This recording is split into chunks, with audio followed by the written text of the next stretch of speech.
The ancient Egyptians believed that when they died, they would be reborn into an afterlife for which they required sustenance for eternity. The Princess Nefertiti, in her wonderful leopard print dress, is seated before an offering table. We have a spreadsheet on the right, an ancient Egyptian spreadsheet. She wishes for thousands of loaves of bread, thousands of jars of beer for eternity. The ancient Egyptians believed that by representing scenes on the walls of their tomb of agriculture, of the production of food, that magically this would ensure that they would be provisioned for eternity.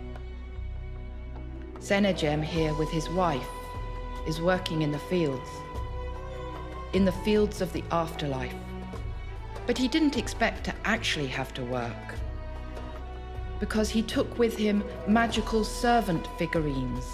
After death, he was buried with Shabtis. They would do the work for him in the afterlife.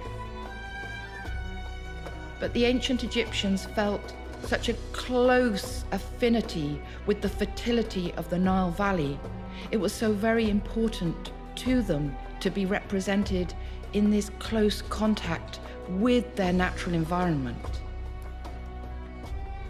We have scenes of every aspect of the agricultural cycle.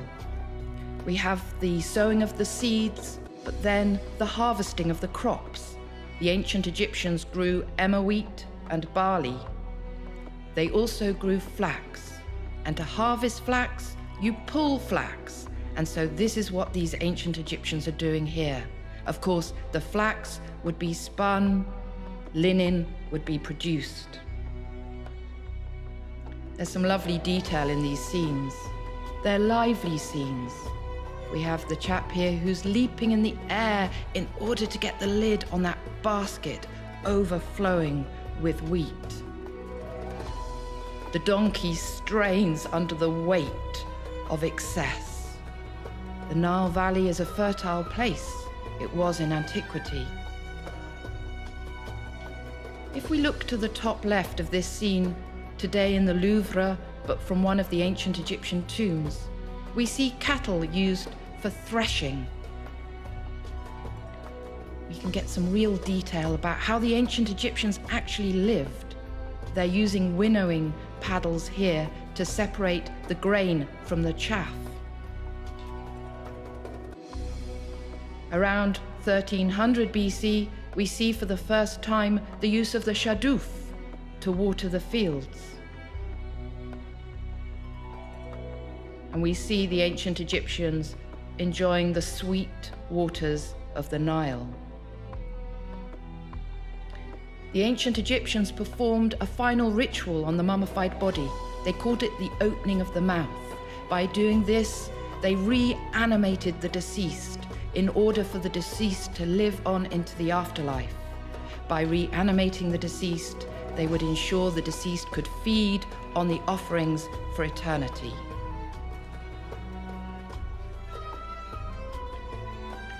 The ancient Egyptians believed in a spirit that lived on after their death to feed on these offerings. They called it Ka. The Ka was represented with arms on its head. The Ka was intimately linked to the body. The ancient Egyptians also believed in a more mobile aspect of the spirit. Perhaps we could call it a soul. In ancient Egyptian, Ba, represented with a human head and a bird's body. The ancient Egyptians were very realistic. They knew the body may be destroyed by tomb robbers to get to the jewels and the amulets. And so they created a statue to place in the tomb. If the body was destroyed, the spirit would live on in the statue. Sometimes the statue appears in the tomb as if rising out of the burial chamber, the deceased appearing in the funerary chapel to feed on the offerings.